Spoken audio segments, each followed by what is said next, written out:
Assalamualaikum warahmatullahi wabarakatuh, Bapak Ibu semuanya. Waalaikumsalam warahmatullahi wabarakatuh, Pak Dia. Semangat pagi. Oh, pagi, luar Oke, biasa. pagi, luar biasa. Baik, puji syukur kita panjatkan kehadirat Tuhan Yang Maha Esa atas limpahan karunia-Nya ya Bapak Ibu, sehingga kita dapat berkumpul dalam agenda rutin kita, webinar Sejuta Senyum Pensiun, tiap Jumat jam 13.30 sampai jam 3 sore. Sebelum itu, saya ucapkan terima kasih kepada Bapak Ibu semuanya yang sudah berkenan hadir dalam sesi ini. Luar biasa, on time tadi. Bahkan ada yang jam 13.10 atau 15 sudah hadir nih Pak Pipit. Luar biasa Yoi. sekali nih Bapak Ibu semuanya. Jadi habis setelah dari berkegiatan, mungkin makan siang sejenak ya, langsung buka Zoom. Luar biasa. Baik, Bapak Ibu, hari ini kita kedatangan lagi Pak Joko Pitono atau biasa dipanggil Pak Pipit yang akan hadir bersama kita semua dengan bahasan terkait bagaimana sih budidaya ikan nila ya Pak, khususnya di pembesaran. Nah, nanti di sini Bapak Ibu bisa sharing, bertanya juga untuk bagaimana kita membesarkan ikan nila nih untuk kemudian nanti bisa jadi salah satu referensi aktivitas pensiun Bapak Ibu semuanya. Namun, tak kenal maka tak sayang, izinkan saya memperkenalkan narasumber kita pada siang hari ini. Oke, beliau Bapak Joko Pitono dengan pengalaman bekerja ya Bapak Ibu sebagai teknisi perikanan budidaya di Punten tahun 2016 sampai 2023. Kemudian pejabat pengelola barang Punten tahun 2019 sampai saat ini ya. Kemudian pengelola kesehatan ikan di Punten tahun 2023 sampai sekarang. Kemudian menjadi pendamping auditor CPIB dari 2019 sampai 2021 dan menjadi narasumber kegiatan BIMTEK budidaya ikan di Jawa Timur tahun 2023 sampai sekarang. Dan menjadi penanggung jawab komoditas budidaya ikan lokal Punten, ikan wader dan ikan ucai. Baik, mungkin dari Bapak Ibu sekalian, Punten itu merupakan salah satu daerah di Malang ya Pak. Jadi Bapak Ibu semuanya barangkali kalau nanti bersambung ke Malang, mau silaturahmi silahkan. Ini kota Pak Joko Pitono atau Pak Bibit sudah tertera juga. Bisa nanti juga tanya-tanya ya Bapak Ibu kalau mungkin sekarang sudah menjalankan aktivitas untuk budidaya ikan nila. Baik, langsung saja kita sambut narasumber kita pada siang hari ini. Selamat siang, Pak Joko Widodo, Pak Pipit. Selamat siang, Bu Dia. Selamat siang, Bapak-Bapak semuanya. Apa kabar? Ya, ya siang Pak. Pak Lukman, Pak Siombing, Ya Pak. dan Bapak-Bapak yang lain, Ibu-Ibu juga. Pak Nanang, terima kasih. Oke, sepertinya sudah mulai akrab nih ya, Pak. Kemarin sudah ada yang notice juga nih, Mbak. Ini pembicara yang kemarin itu ya. Iya, jadi Pak Joko Pitono atau Pak Pipit ini pernah hadir juga satu sesi ya, Bapak waktu itu Iya, ikan terkait koi. betul khususnya ikan koi untuk budidaya ikan air tawar ya ini ikan koi. Baik, Pak Joko, langsung saja. Mungkin izin Bapak Ibu, nanti kita akan selesaikan dulu ya materinya dari Pak Joko Pitono. Kemudian kita akan buka sesi tanya jawab. Namun apabila Bapak Ibu dirasa nanti, wah Mbak, nanti lupa nih saya kalau kelamaan nunggu selesai, boleh diketikkan di kolom chat. Nanti saya akan bacakan urut ya Bapak Ibu dari pertanyaan yang paling utama, yang awal dulu. Baik, langsung saja. Silakan Pak Joko Pitono, waktu dan tempat. Terima kasih. Ya, sama-sama Pak. Assalamualaikum warahmatullahi wabarakatuh, Bapak Ibu sekalian. Waalaikumsalam warahmatullahi wabarakatuh. Waalaikumsalam warahmatullahi wabarakatuh. Nah, selamat siang, salam sejahtera untuk kita semua. Eh, apa kabar pada siang hari ini, Bapak Ibu sekalian? Baik. Alhamdulillah sehat-sehat. Ya, siang ini. Mohon izin Bapak Ibu nih, pada siang ini eh, kita diskusi saja terkait apa ya apa yang menjadi topik pada siang hari ini mengenai budidaya ikan mas maaf ikan nila atau Orca nilagicus. Kita diskusi saja ini terkait apa permasalahannya dan kira-kira apa yang bisa menjadi referensi Bapak Ibu dalam nanti bekal atau memasuki masa pensiun. Kita ada di peluang dan tantangan budidaya ikan nila bagi pensiun menyongsong masa depan yang produktif, komunitas sejuta senyum untuk pensiun. Next, Budia. Jadi pada umumnya kalau kita budidaya itu ada dua kegiatan, ada pembenihan dan pembesaran. Semuanya sama Bapak Ibu. Jadi kita akan memelihara komoditas yaitu ikan.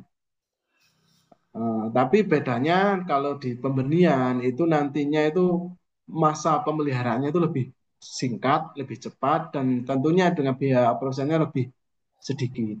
Berbeda dengan pembesaran itu ada output target yang akan diraih. Masanya itu tergantung, ada yang 1 bulan, 3 bulan, bahkan ada yang 1 tahun seperti ikan gurami. Kesemuanya itu nanti ada tiga besar kegiatan. Ada praproduksi, prosesnya itu ada tiga, ada praproduksi, proses produksi, dan pasca produksi. Praproduksi itu adalah kegiatan sebelum kita memasuki kegiatan utamanya, yang dipersiapkan antara lain lokasi yang akan kita gunakan untuk budidaya, tempat atau wadah yang dibutuhkan si ikannya, ikan nila, cocoknya di tanah, di terpal, atau di kolam beton, itu yang menjadi langkah praproduksi kita. Terus kalau sudah memasuki masa produksi, ada beberapa kegiatan. Persiapan media, ada nantinya ada di persiapan lahan, pembersihan pematang, terus ada pengeringan, pengapuran, obat-obatan dan sebagainya. Terus selanjutnya kita akan memilih benih yang bagus untuk kita pembesaran ikan nila itu seperti apa. Benihnya tidak cacat, respon pakan agresif, terus tentunya berasal dari unit-unit pembenihan yang bersertifikat, yang valid, yang bisa dipercaya. Selanjutnya, setelah hal itu sudah kita peroleh, kita memasuki masa pemeliharaan. Ikan dimasukkan di media, kolam atau terpal dan sebagainya, terus beri makan, diamati setiap harinya. Diamati dari respon ikannya, dari warna airnya, bahkan mungkin dibantu dengan alat ukur, dengan diometer, termometer, dan sebagainya. Setelah itu, kalau sudah rutin kita lakukan setiap hari, makan dan sebagainya, pemberi makan dan sebagainya, tentunya juga pasca produksi atau panen. Hal-hal apa yang harus kita lakukan sebelum panen? Misalnya ikannya diserok, ditimbang, dan lain sebagainya. Next. Setelah itu, kalau sudah di masa panen, ya nanti tinggal ada lagi tantangannya juga. Kemana kita akan menjual? Bisa langsung ke pembudidaya, misalnya di tahap berikutnya, bisa kita pasarkan sendiri mungkin via marketplace, teman se-RT mungkin sekompleks dan sebagainya. Itu bisa kita lakukan untuk dalam proses kita promosi atau hasil panen kita biar nanti. Secara umum kegiatan utama budaya ikan nila itu tadi memilih benih. Benih kalau kita diproduksi benih nanti ada kaitannya dengan induk, induk yang bagus, yang bersertifikat, yang unggul itu yang akan kita gunakan. Terus yang kalau sudah unggul dengan masa, kalau khusus nila ini 6 sampai 8 bulan itu dirasa sudah siap dan matang gonat dengan bobot rata-rata di atas 300 400, yang betina, yang jantan antara 900 bahkan 1 kilo itu insya Allah sudah siap dipijak. Nanti dipijahkan, ditaruh di dipijahkan itu dikawinkan, ditaruh di kolam khusus untuk pemijahan. Setelah itu akan menghasilkan benih. Dan benih itu nanti akan dipasarkan atau didederkan atau dibesarkan di tahap berikutnya dan lain sebagainya. Dan kesemuanya itu ada beberapa manajemen atau pengelolaan terkait pakannya, kualitas airnya, dan kesehatan ikan itu sendiri. Itu saling bersaing kait mengait semuanya itu. Next. Eh, Secara umum dalam kita budidaya ikan itu adalah medianya. Kolamnya itu harus kuat, mungkin bisa berupa beton, terpal, fiber. Kuat ini dalam artian tidak mudah bocor, terus tahan lama, minimal 3 atau 5 tahun itu kolam kita masih bisa kita gunakan. Kalau media yang kita gunakan itu tahannya cuma setahun, itu saya rasa itu sayang sekali. Kita jatuhnya nanti rugi. Terus yang kita butuhkan adalah kedisiplinan dan ketelitian tinggi. Disiplinan ini ada kaitannya dengan eh, ritme pemberian pakan. Kalau sehari itu 3 kali, kita tentukan misalnya jam 7 sampai jam 8, sesi pertama, sesi keduanya jam 1, jam 2, sesi ketiganya sebelum duhur, maaf, sebelum maghrib jam 4, jam 5. Itu disiplin pemberian pakan. Terus disiplin pemberian obat-obatan mungkin atau dan sebagainya. Ketelitian ini ada kaitannya dengan misalnya waktu kita memberi makan, ikan kita kok tidak responsif terhadap makan, ada apa ya? Itu salah satu dari ketelitian kita yang dalam budidaya. Terusnya juga keuletan ini ada, ini kalau sudah menyatu dengan yang disukai itu kan, kalau ada kendala itu dipecahkan sendiri. Kalau enggak, tanya sesama budidaya, mungkin googling dan sebagainya. Terus tentunya hal-hal yang mendukung saat kita budidaya yaitu adalah peralatan yang memadai. Mungkin ada blower untuk aerasi, terus ada mungkin genset untuk antisipasi pemadaman listrik, mungkin juga ke sumber air yang dekat dan sebagainya. Bisa masuknya sumber air yang dekat ini eh, ketersediaan air yang cukup, yang melimpah itu yang menjadi salah satu hal-hal yang perlu kita perhatikan juga. Di samping itu juga pemahaman teknologi, alat-alatnya di pendukung dalam budidaya obak ini gunanya untuk menampung serok ikan, untuk menyerok ikan, itu juga terkait dengan pemahaman alat-alat yang ada di sekitar kita saat budidaya. Next. Eh, ini beberapa media yang biasa kita gunakan dalam budidaya ikan. Di sini kalau di ikan nila ada salah satunya mungkin hapa, itu untuk biasanya di karamba jaring apul. Di kolam tanah secara umum di petani-petani tradisional di Indonesia kan menggunakan itu. Ini kelebihannya biaya murah, terus pakan alami atau hewan-hewan organik, fitoplankton itu tumbuh alami di media tanah ini sangat bagus dan sangat subur. Tapi juga ada kelemahannya kalau media tersebut, ada kalanya kalau pematangnya bocor itu juga resiko. Kan tanah kan kita tahu sendiri itu ada kalanya terserang yuyu, maaf, kepiting, air tawar yang kecil itu kalau bahasa orang Jawa itu yuyu dan sebagainya. Ini yang rekomendasi salah satunya yang di samping ini yang fiber. Fiber itu juga eh, salah satu wadah yang sangat direkomendasikan karena ada plus minusnya. Salah satu keunggulannya daya tahannya itu lama, bisa 5 tahun, bahkan mungkin kalau terjaga benar bisa 10 bahkan 15 tahun. Ini terus portable, kalau bisa dipindah-pindahkan itu portable. Misalnya di lahan A sudah apa me- apa sudah mau diganti komoditas lain, bisa dipindahkan di lahan B dan sebagainya. Dengan luasan tertentu bisa juga misalnya di depan rumah atau di belakang rumah juga sangat bisa sekali menggunakan fiber itu.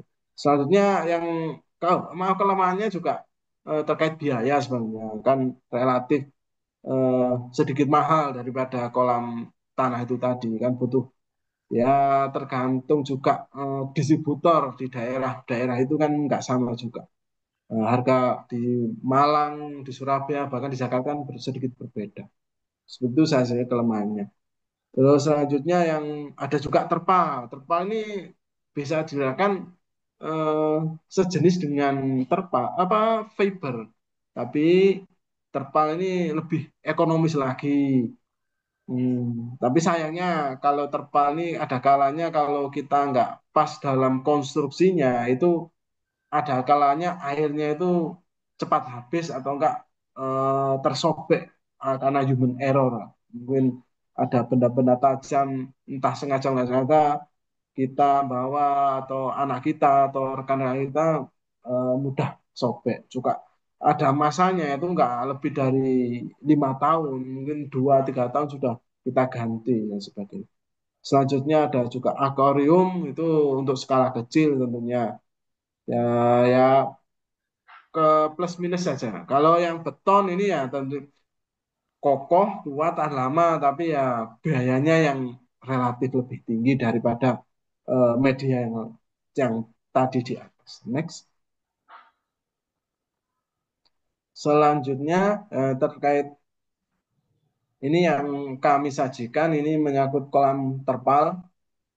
Nah, kenapa kolam terpal itu tadi ya atau fiber? Karena kelebihan itu tadi portable, mudah didapat dan relatif kokoh atau tahan lama. Meskipun ada beberapa ada masanya lah gitu. 3, 5 bahkan 10 tahun kalau yang fiber itu.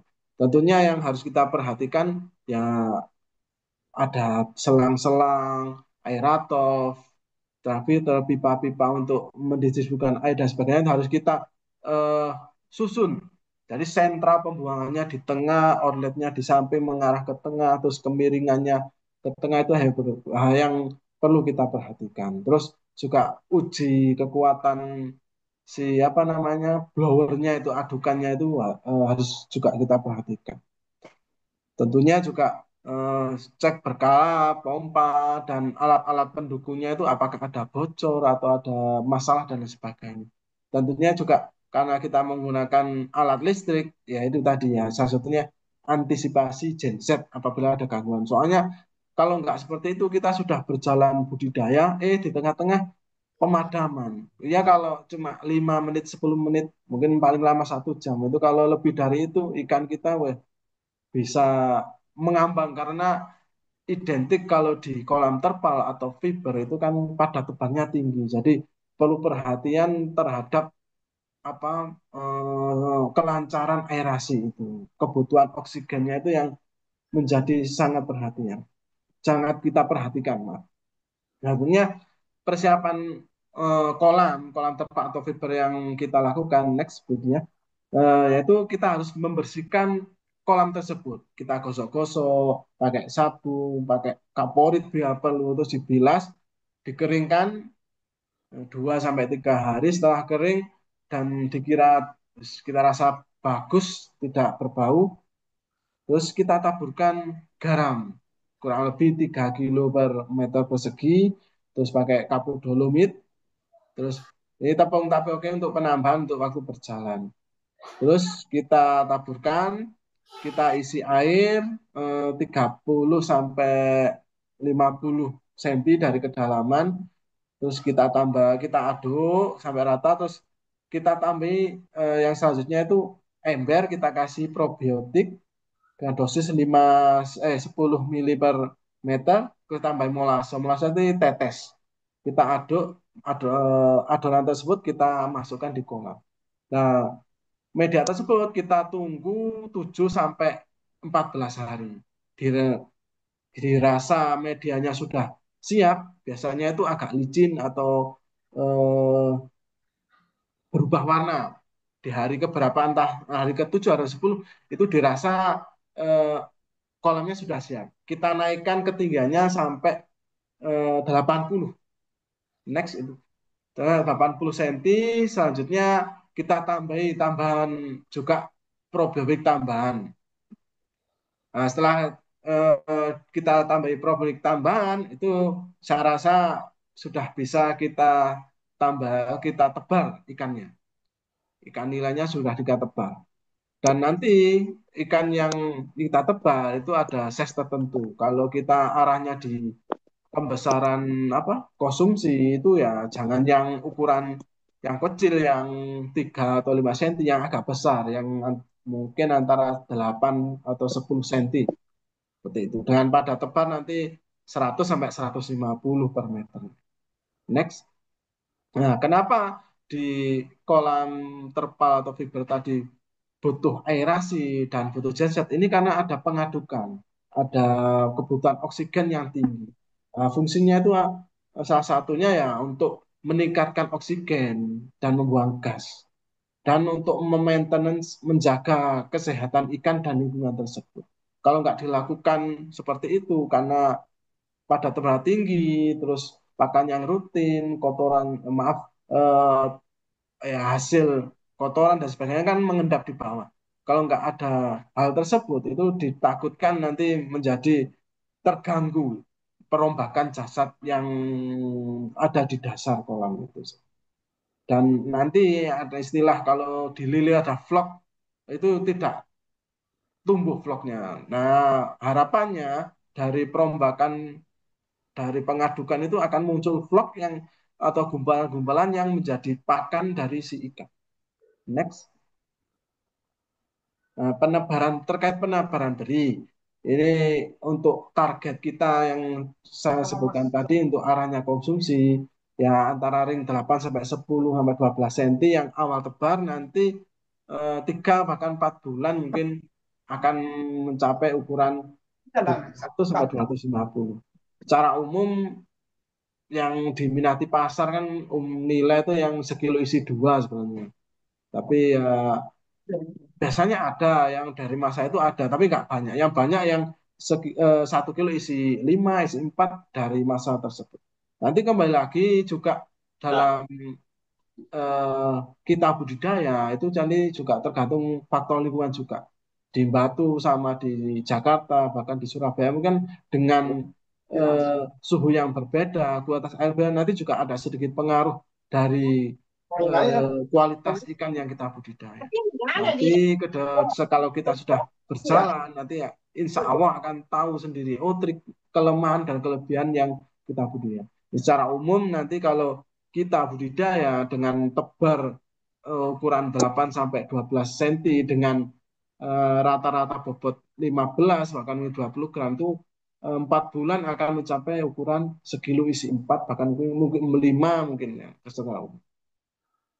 Kalau menebar benih secara umum tipsnya itu benih dalam kantong terus kita sesuaikan di media kita yang tadi yang sudah siapkan tunggu 5 sampai 10 menit. Nah, itu kita buka plastiknya. Karet gelangnya itu kita masukkan air kolam kita pelan-pelan terus kita biar kalau memungkinkan ikannya dibiarkan keluar sendiri monggo, tapi lebih cepat ya kita masukkan air budidaya terus kita tuang pelan-pelan. Itu nanti kapan pemberian makannya? Nanti ada jedanya 2 hari atau 3 hari setelah itu. Bahkan saya menerapkan seminggu baru dikasih makan. Tapi saya kira 3 hari sudah cukup. 3 hari setelah ditebar baru kita kasih makan. Pakan pakannya ya berupa pakan pelet. Nah itu kalau sudah ya kita lihat respon si benih itu. Dia respon larinya, pergerakannya, terus kalau sudah masih makan bagaimana nanti akan kita tahu sendiri nanti. Next. Selanjutnya di pembesaran nilai itu hal yang perlu kita perhatikan adalah memilih benih. Benih nilai yang kita pilih harusnya yang berkualitas. Syukur-syukur yang kita beli dari itu tadi unit pembenihan yang kredibel, yang bisa menjamin mutu benih yang kita Sini beli. termatiin. Kulit mulus, tidak luka, tidak berjamu, terus respon ikannya bagus, pergerakannya agresif, itu salah satu benih yang bagus. Terus juga berasal dari induk-induk yang bersertifikat, induk-induk yang berkualitas. Itu yang salah satu tips kalau kita akan pembesaran ikan nila. Selanjutnya dalam merawat benih nila kita juga pemberian pakan yang rutin. Kalau sehari 3 kali ya kita beli 3 hari 3 kali. Jamnya juga diusahakan pas, nggak jauh-jauh jam, misalnya jam 7, jam 1, jam 4 itu rutin kita berikan. Terus dosisnya, kebutuhannya itu pas. 5 sampai 10% kita dari total biomasa itu kita berikan. Misalnya 1.000 ekor ya 5% lah dari 1000 itu. 1000 itu kan jumlah ekornya, nanti dikalikan bobotnya.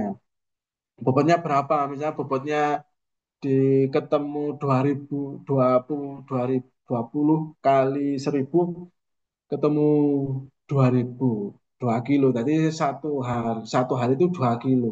Tadi 2 kilo itu dibagi 3. Ya, kurang lebih seperti itu. Next. Terus setelah itu pengendalian hama dan penyakit yang perhatikan hal itu bisa kita ketahui dari apa? Dari kita keseharian kita, pengamatan kita sehari-hari. Dari pergerakan ikan, warna air yang kita apa warna air kolam kita itu akan kita ketahui setiap hari. Oh, ikannya cenderung ke atas atau ikannya diam saja. Ada apa ya? Itu menjadi perhatian. Oh, biasanya kalau ikan naik terengah-engah itu kekurangan oksigen. Oh, kita bersihkan dulu batu-batu aerasinya atau enggak kita besarkan aerasinya dan lain sebagainya. Atau enggak kita ganti air bila perlu berubah warna, kita apakan, kita macam-macam lah kita obati. Itu salah satu dari pengendalian hama dan penyakit. Dan saat kita budidaya, khususnya di nila ini, langkah baiknya setiap 7 hari kita tambahan probiotik 2 mili lah untuk setiap 7 hari, dan ada masa pergantian air maaf minimal 10 hari itu dikurangi 30-40% kita tambahin lagi, enggak full kita total, enggak, jadi ya 30% kita kurangi, terus kita tambahi 30% untuk mengisi yang kita buang itu tadi. Selanjutnya panen. Panen ini sesuai dengan target kita. Misalnya 3 bulan, 4 bulan, oh sudah sesuai pasar, ya kita panen. Kita panen, tipsnya sebelum panen, sehari sebelumnya kita kurangi dosis pakannya. Terus misalnya hari ini mau panen, besok di pakan terakhir ya sore, semalam nggak dikasih makan, paginya atau siangnya misalnya dipanen pagi, ya segera airnya dikurangi, diserok, ditampung di jaring atau bak fiber, dan distribusikan. Bisa langsung jual segar atau enggak jual segar mati, maksudnya jual segar dan jual hidup, ada yang segar mati dan sebagainya. Next. Terkait manajemen kualitas air sama, nanti kebutuhan ini kalau dihitung pakai alat ukur termometer, suhunya ring 25-30, tapi yang optimal di suhu 28 29, saya rasa di daerah-daerah Bapak Ibu sekalian sangat cocok.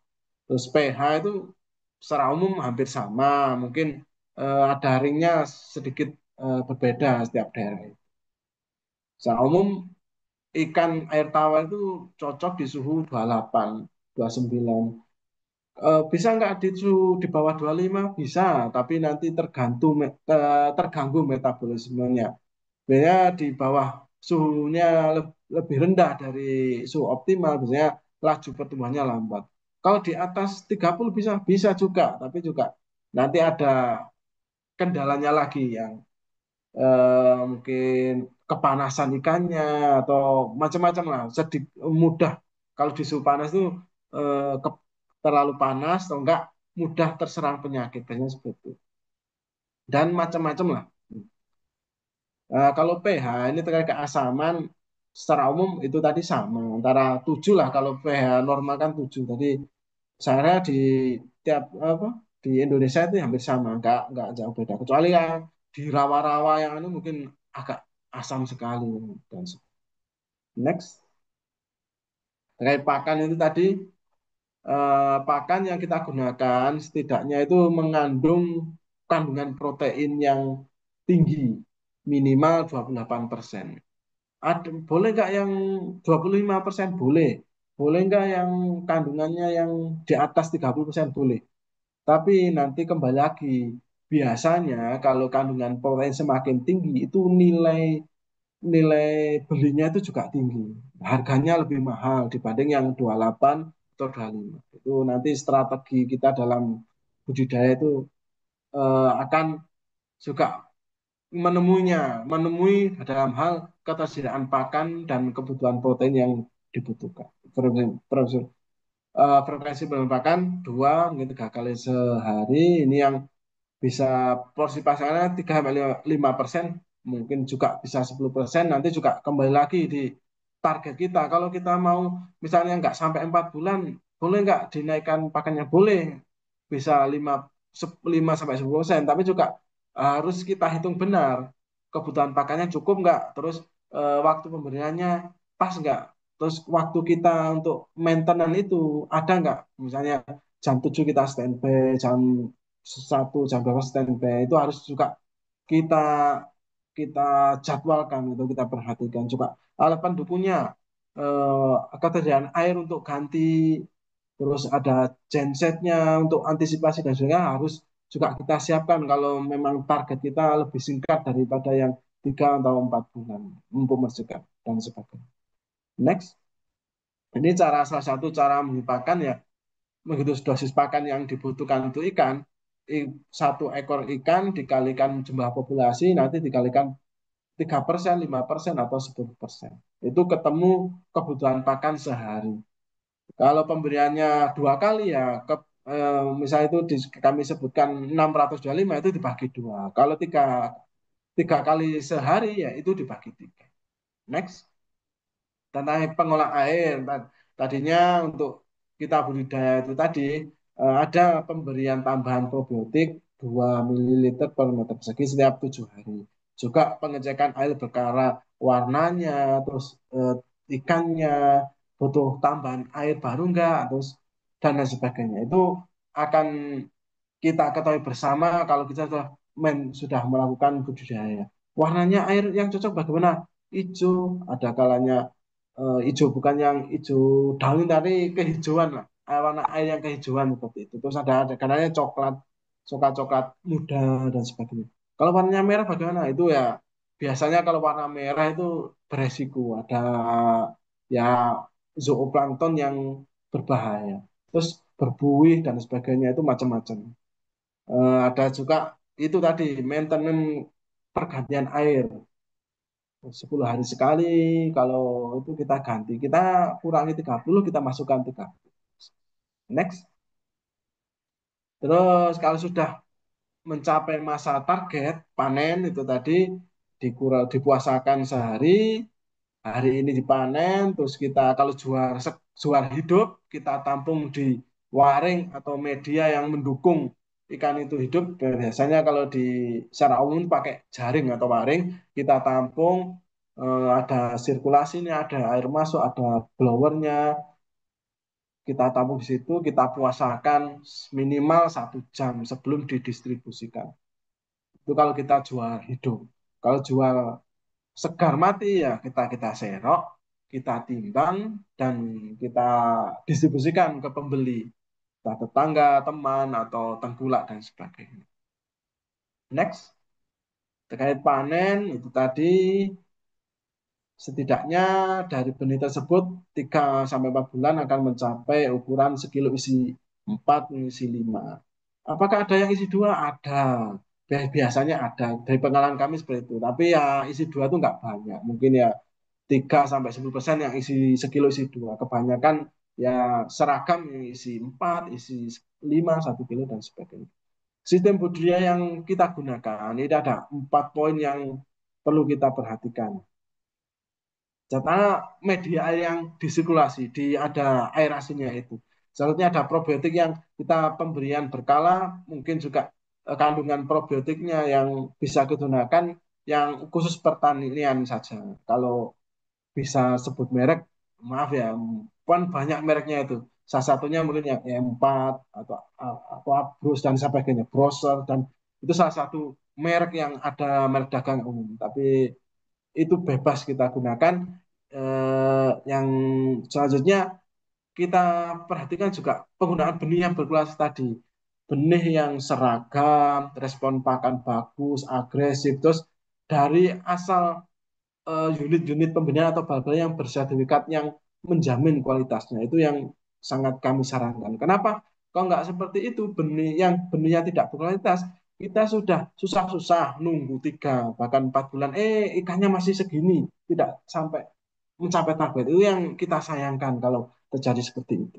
Jadi dengan pembelian benih yang berkualitas itu menjadi poin yang ketiga yang harus kita perhatikan. Soalnya keempat, kita aplikasi sistem perlakuan air itu tata kaitan dengan pergantian air, juga penambahan air kalau ada urgent atau misalnya berubah warna dan sebagainya.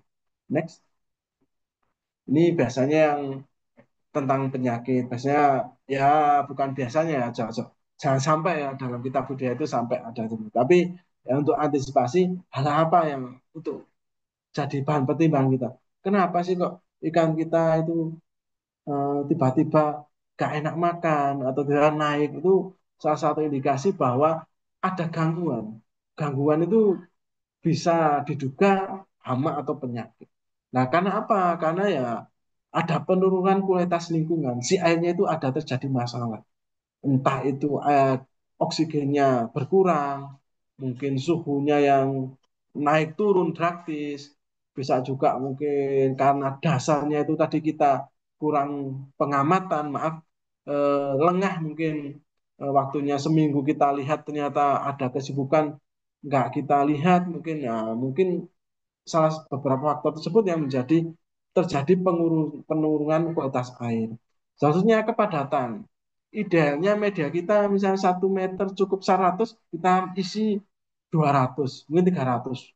Bahkan mungkin tidak dikasih aerasi, tambahan air. Itu yang menjadi eh, salah satu hal yang menimbulkan atau mengundang penyakit. Ya kita sesuaikan, misalnya idealnya media kita 1 meter cukup 100, ya 100. Ditambah aerasinya 2 titik, ya mungkin 2 titik, bukan 4 titik, menyesuaikan. Tentunya makanan. Biasanya muncul penyakit juga dari pakan yang maaf kurang berkualitas. Biasanya yang kami duga juga ya, protein, maaf, protein rendah atau yang pakan murah.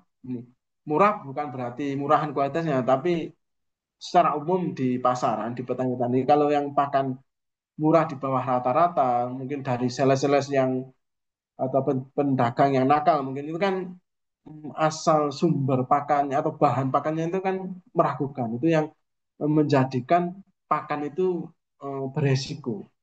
Jadi kenapa pakan jadi bisa memicu timbulnya penyakit? Mungkin ya itu tadi dari asal distributor yang bahannya kurang berkualitas menyebabkan pakan yang diberikan itu tidak dimakan. Mungkin ikannya kata gak enak ikannya, mungkin seperti itu. Jadi harapannya pakan diberikan itu dari pakan atau produk pakan yang terjamin kualitasnya. Pertama yang kita perhatikan dari komposisi proteinnya itu tadi minimal 25, kalau nggak bisa 28, kita sediakan 28 ya 25% apa kandungan proteinnya. Next. Cara kalau sudah seperti itu, bagaimana cara penanganannya? Ya kita lingkungan apa airnya kita ganti mungkin, terus air airasinya kita apa kita tambahi, kita bersihkan batu airasinya itu tadi, kita cek alat-alat pendukung kita budidaya, terus kita lakukan pemberian pakan yang tepat, dosisnya. Secara umum kalau kita budidayaan itu ada sampling yang kita lakukan, bisa seminggu sekali, sebulan sekali, itu kita sampling. Sampling yang kita lakukan adalah mengambil beberapa ikan, entah eh, satu, 5 atau 10, kita sampling. Kalau satu kita timbang. Terus ketemunya bobotnya berapa, kita lihat di catatan awal. Oh, misalnya pas awalnya bobotnya 1 gram. Oh, 1 bulan jadi 5 gram. Jadi nanti pakannya juga tambah, tapi hitungannya tetap 3 atau 5% kebutuhan pakannya. Kan semakin bertambahnya hari kan bobot kan semakin bertambah. Itu yang sampling yang kita lakukan. Jadi mungkin kalau sebulan pertama kebutuhannya setiap hari itu 2 kilo atau 1 kilo, bisa juga di bulan berikutnya itu meningkat 3 atau 4 kilo dan bisa.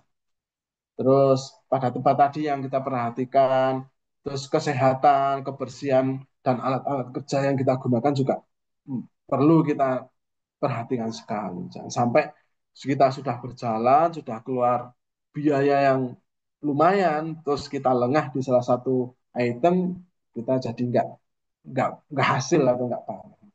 Next, ini beberapa hal yang bisa biasa kita temui.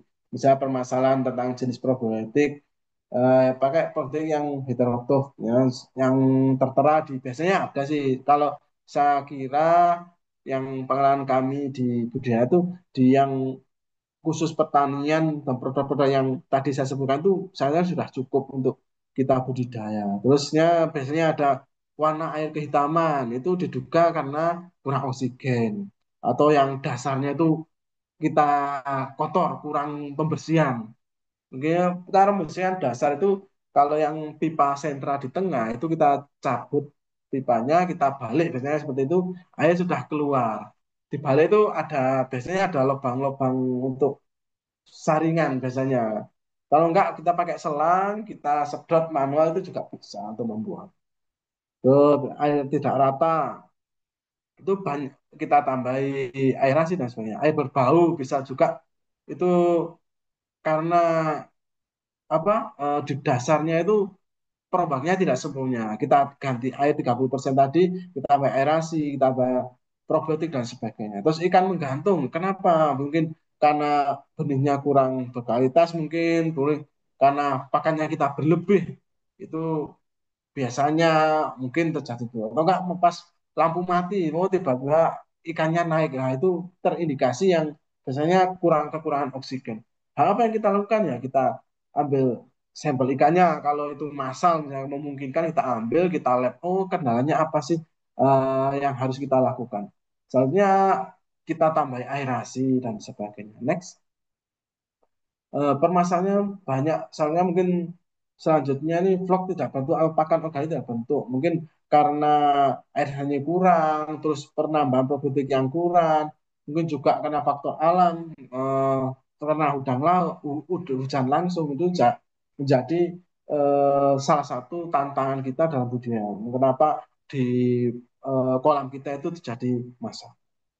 Banyak hal yang mungkin nantinya kita temui, tapi saya yakin dengan kita disiplin dalam budidaya, terus cari informasi berjabatnya, entah dari Google, dari rekan-rekan, mungkin dari literatur sesama budidaya, insya Allah nanti tantangan tersebut akan kita pecahkan, akan kita terjang itu semua.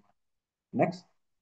Nah, itu terkait strategi dalam marketing ikan nila. Next, kemudian dalam strategi pasar ikan nila, ini saya kira dan kita tahu bersama itu kebutuhan akan protein itu yang untuk saat ini yang programnya Pak Prabowo itu ya, makan bergizi baik itu salah satunya juga di samping kalau ikan laut mungkin yang daerahnya banyak ikan laut atau dekat dengan TPI saya kira ikan laut. Nah, kalau di daerah kami mungkin di Batu mungkin di daerah yang agak naik di pegunungan kan nggak mungkin kalau kita ya mungkin saja sih beli ikan laut tapi kan butuh dari laut naik mobil sampai ke Batu. Kalau dengan nila kan kita bisa tadi budidaya di kolam-kolam terpal itu tadi di depan rumah sampai rumah sudah kita budidaya ikan nila itu. Ya ini ada salah satu strateginya pemasaran. Kalau kita sudah budaya nanti untuk penjualannya kita bisa pemasaran online, bisa marketplace mungkin grup-grup WA, mungkin tetangga jaring dan lain sebagainya. Terus juga yang kedua bisa juga kita lakukan dengan bekerja sama dengan penjual makanan. Misalnya di sekitar kita di kompleks kita atau di tetangga kita yang punya catering, punya warung-warung itu kita tawari saya punya ada nilai ini panen 1 kintal mungkin dan sebagainya. Itu strategi yang harus kita upayakan. Nah, selanjutnya bekerja sama dengan sesama budaya ikan nila. Misalnya si Bapak A ini dia pembenian.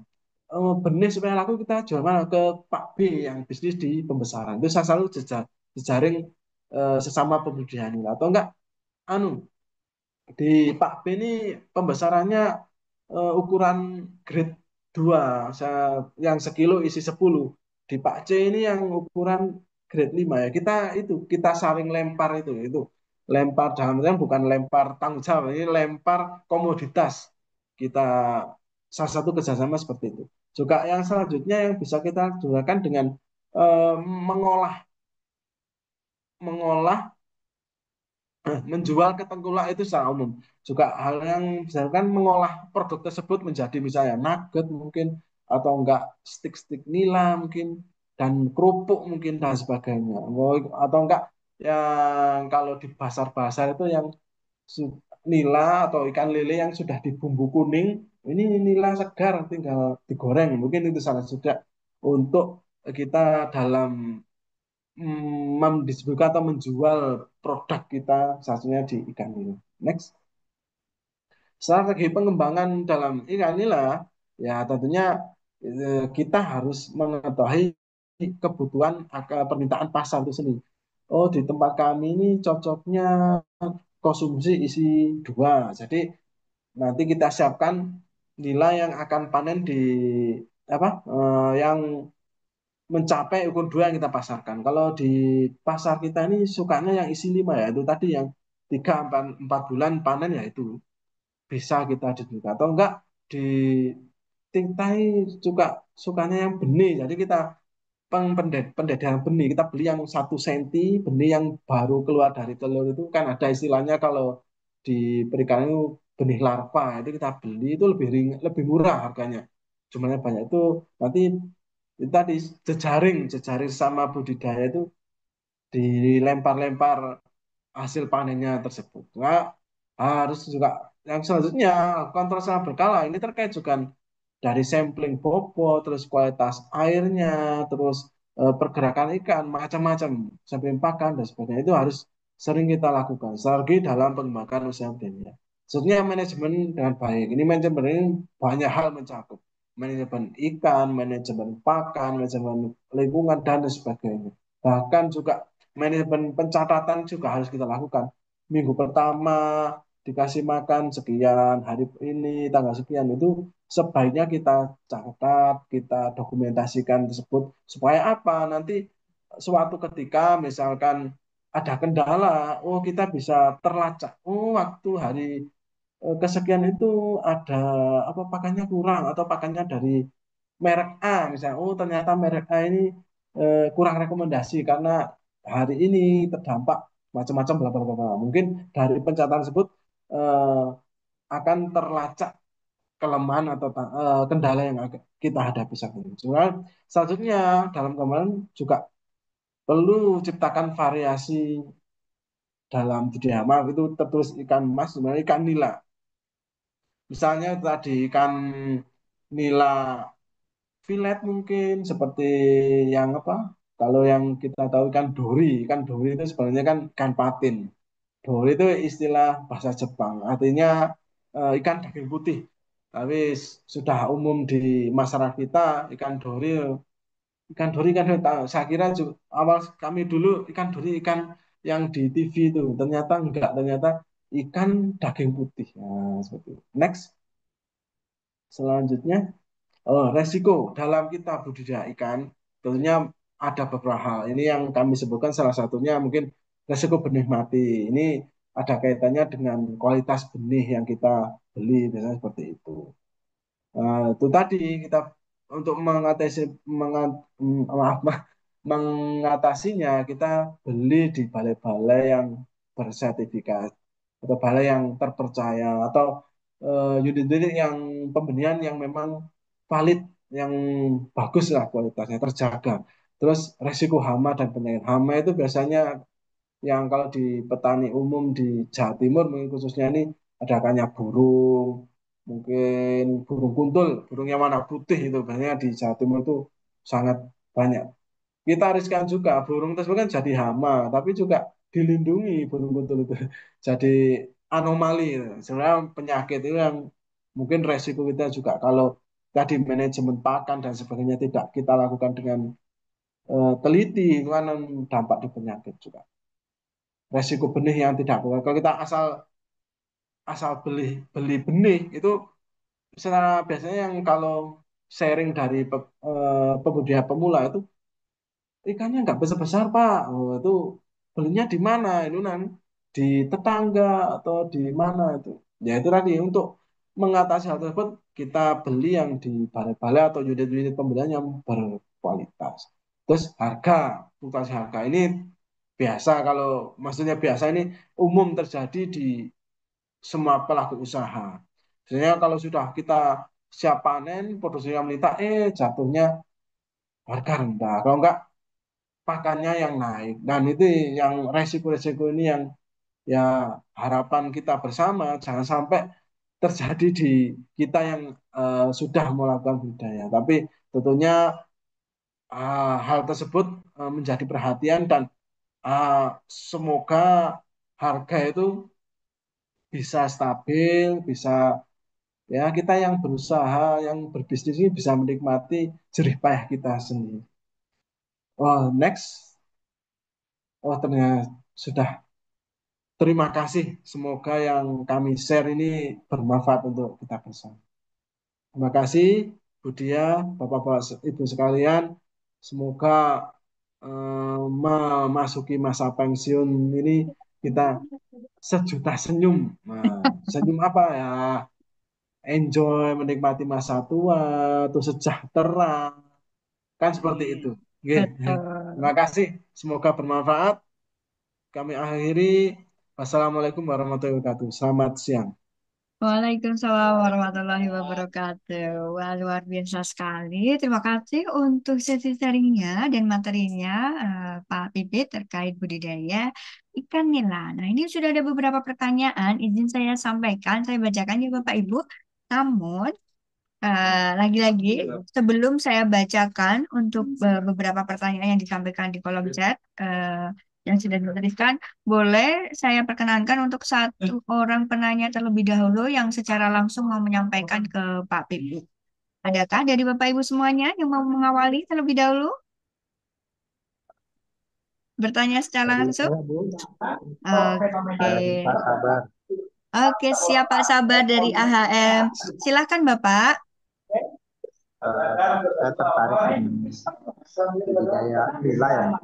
Ya, Kebetulan saya juga punya kecil-kecilan dan saya coba untuk siaran nila. Dan kebetulan dengan beberapa ekor ya, coba 15 ekor.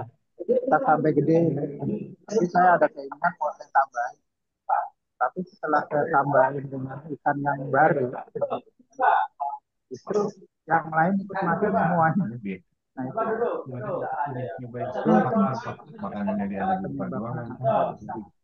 mohon izin sebelumnya Pak Sabar, mungkin boleh didekatkan karena ada suara di Feedback. belakang, backsoundnya lumayan kencang. Boleh diulangi kembali Pak, mohon maaf sebelumnya karena kurang jelas tadi. oh, siap siap. Oke, boleh didekatkan di Ini mikrofon mungkin. Oke, kebetulan saya punya kolam kecil-kecilan ya, buat usaha oke. belajar usaha Alhamdulillah.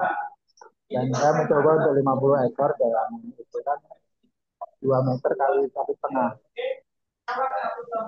Untuk yang 50 itu saya tumbuhin sampai saya pelihara bagus ya. Nggak ada yang mati, nggak ada yang. Nah, saya punya keinginan saya tambahin lagi dengan ikan yang baru. Namun dengan setelah ditambahin ikan baru malah semuanya mati semua. Itu apa ya penyebabnya? Mungkin gitu Pak Joko. Oh ya. Ya, itu saja Pak Sabar pertanyaannya. Ya, ya. Oke, boleh tadi apakah sudah terkopi dengan baik Pak Pipin? Sudah. Oke, silakan Pak Pipin. Ya. Terima kasih Pak Sabar.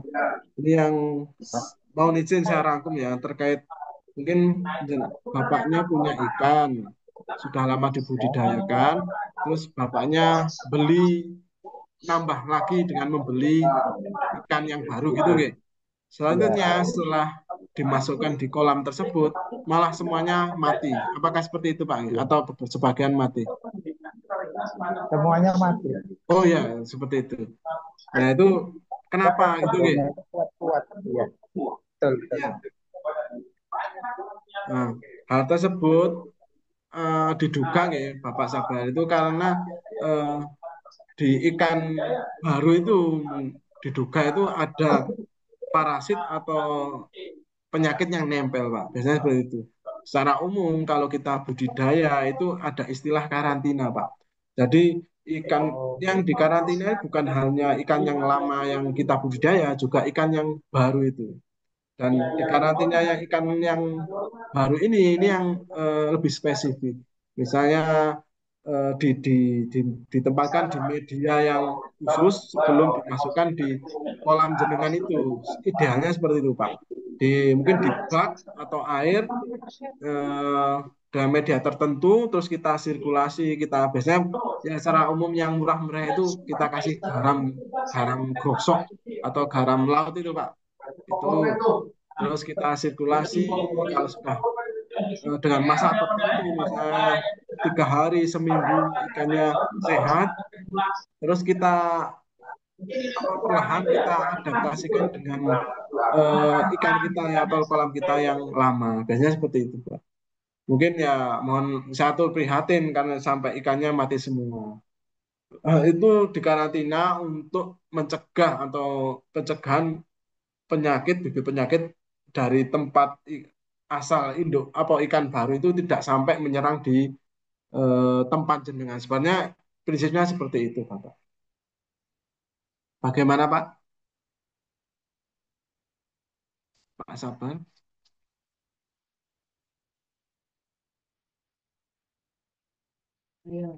Halo, Ya. Pak Sabar, apakah sudah oh ya, ya. Oh, jadi itu ya harus Iya, dikarantina dulu beberapa iya, hari. idealnya seperti itu. Iya. Ada Cuman dengan pengalaman, sebenarnya ada obat-obatan, Pak, tapi yang saya kira murah meriah ya garam itu, Pak. Kalau garam? produk kimia itu banyak, tapi kalau nanti lengah di dosis dan lain malah beresiko juga. Seperti itu, Pak. dengan pengalaman itu saya jadi ganti ikan patin. Ikan Ya, patin? Pak. Ya, jadi ganti melihara ikan patin sampai saat ini sampai gede-gede, cuman Oh, nggak bisa sekarang ganti pasaran. ikan patin ya. Untuk cara pemasarannya itu menawarkan itu Oh saya iya. ganti. Oh dari ikan nila banting setir di budidaya ikan patin gitu ya. Iya, betul. Oke, ya itu tetap saja Pak ini Lebih prospek kuat, Mas. bisnisnya juga jalan itu. Kalau ikan patin kan itu tadi saya sampaikan jadi ikan dori itu. Ikan dori tahu kalau saya dulu tahunya yang di film itu ikan laut ternyata ikan patin. Seperti itu Pak. Oh iya, sih. Terima kasih ini Sama-sama Pak. tipsnya. Ya, Selamat monggo. siang. Oke, baik. Terima kasih, Pak Sabar. Tadi sudah terjawab ya. Jadi perlu ada ini dulu ya, Pak ya. Sebelum masuk ke kolam ikan semuanya harus dicek dulu ya, Karantina gitu. di karantina betul. Izin. Siap, siap. Setelah Pak Sabar, saya akan bacakan pertanyaan yang sudah disampaikan di kolom chat. Em, dari Pak Lukman, Pak Joko punya referensi untuk beli benih nggak? Ini langsung saja ya Pak, nanti saya bacakan dua pertanyaan biar Oke. cepat. Kemudian dari Pak Wawan Bekasi, tanya dong untuk skala rumahan, mana yang lebih profitable? Apakah pembenihan atau pembesaran? Silakan Pak Joko. Terima kasih untuk Pak Lukman referensi pembeli yang bagus. Eh, itu tadi yang tipsnya itu yang di balai atau unit yang sekelas pemerintahan mungkin yang bagus. Ya, mungkin bapaknya domisili di mana di Jakarta atau Bekasi ya mungkin di Sukabumi itu saya kira yang banyak pilihannya. Kalau enggak yang unit-unit pembenihan atau istilah UPR, unit pembenihan rakyat itu yang sudah memegang sertifikat CPIB, cara budidaya pembenihan ikan yang baik. CPIB, cara pembenihan ikan baik itu yang sudah legal dari Kementerian Kelautan dan Perikanan Indonesia. Saya kira itu, Pak. Kita lihat, kita ya di zonasi sekitar jenengan itu Kalau terlalu jauh ke Jawa Tengah misalnya, jangan di Jakarta, Jawa Tengah kan terlalu jauh Pak. Bahkan mungkin ke Jawa Timur terlalu jauh. Ya di zonasi terdekat itu saja. Mungkin di balai-balai atau PR yang ada SIKA itu yang punya sertifikat CPIB itu yang kita dekati. Ciri-cirinya yang baik apa ya tadi? Ikannya seragam, terus sisiknya nggak rusak, lengkap anggota tubuhnya, terus responsif gerakannya lincah dan sebagainya. Sekarang itu Pak. Soalnya Pak Wawan dari skala rumahan mana yang pembenihan atau pembesaran. Keduanya itu sebenarnya prospek orient bisnis yang menjanjikan. Tapi kalau saya pribadi Pak cenderung ke pembenihan. Karena apa? Karena pembenihan itu relatif singkat pembudidayanya. Masa masa kerjanya itu singkat. Kalau pembedihan itu saat, 30 hari, bahkan mungkin 40 hari kita sudah panen. Tapi juga jangan kaget nanti nilai jualnya kan mungkin kalau skala kecil ya sesuai apa jumlah ikan yang maaf jumlah benih yang dihasilkan. Mungkin kalau 2 kolam sama yang 4 kolam itu juga berbeda. Tapi dengan waktu yang relatif singkat, tentunya nanti biaya operasionalnya juga rendah dalam waktu 1 bulan itu. Kalau pembesaran ya bisa Pak, tapi masanya itu tadi yang Makasih lah waktu pagi tunggunya ini itu nih. yang lebih lama. Ya Pak. Tidak, Pak, tadi ada suara yang bocor, mohon Oh, maaf. ya. Saya itu Pak, Pak Lukman dan Pak Wawan. Terima kasih atas pertanyaannya. Oke, begitu ya Pak Lukman dan Pak Wawan jawaban dari Pak Pipit. Lanjut, saya akan bacakan dari Pak Yusman Syah. Izin tanya Pak, bisakah pakai air payau untuk budidaya tadi? Karena mungkin beberapa dari Bapak Ibu di sini, mohon izin Pak Pipit. Ya. Beliau-beliau itu dari Kalimantan, dari Oh, Sulawesi, jadi memang secara air banyak yang Bapak Ibu yang mungkin tinggalnya di daerah dekat air payau. Kemudian untuk yang kedua dari Pak Yocoan Sutikna, Yokoan ya mohon izin. Pak, untuk pengobatan ikan sakit menggunakan apa dan caranya seperti apa atau bagaimana? Begitu Pak. oh ya. Terima kasih atas pertanyaan Pak Yusman, Pak Yokuan ya, yang kedua. Ya, Oh, betul. Pak Yusman terkait payau bisa Pak. Tapi nanti ikannya yang nila salin Pak, bukan yang nila tawar. Jadi ada nila itu ada 2 jenis di pasaran ada yang nila salin, jadi nila yang tahan terhadap salinitas tinggi. Itu disarankan itu. Yang selanjutnya kalau terkait yang tadi medianya, saya kira kurang cocok itu. Tadi yang saya sampaikan itu yang ada penambahan macam-macam itu di sebenarnya bisa Pak di air payau, tapi ada sedikit tantangan lagi. Tapi yang lebih di benihnya tadi, yang benihnya yang lebih diperhatikan tadi benihnya Pak, benih yang nila salin, bukan yang nila yang tawar, yang salinitas nol. Kalau yang salin itu bisa di air payau bisa Pak, yang salinitas tinggi. Soalnya Pak Yokuan, kayak penyakit obatnya apa itu kita kembali lagi Pak dari hasil uji lab sebenarnya, atau enggak dari pengalaman kita, pengalaman oh ikan A terindikasi. Misalnya kalau di ikan nila itu biasanya jamur Pak Yokuan, berjamur itu terindikasi karena gesekan luka, terus kan apa luka terus terserang jamur. Biasanya warna putih.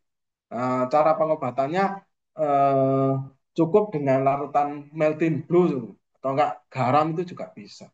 Kalau yang alami itu ada juga yang daun ketapang, yang daun biasa dicupang tuh Pak, yang itu bisa untuk jamur tersebut. Itu yang secara umum dinilai seperti itu. Kalau yang penyakit berat, saya kira mungkin jarang kalau dinilai. Mungkin seperti itu Pak. Nah, intinya yang di penyakit itu kita amati ikannya, bila perlu kita lab itu nanti tahu jenis penyakitnya. Kalau enggak seperti itu kita asal ya nggak bisa Pak. Kan obatnya macam-macam ini. Harus tanya dokternya gitu. Seperti itu Pak. Pak Yusman dan Pak Yoguan. Oke, terima kasih atas pertanyaannya Pak Yusmansyah dan Pak Yukola. Izin saya bacakan pertanyaan dari Pak Sabung. Izin tanya, obat untuk air warna coklat atau berbuih apa ya? Atau ada solusi lain?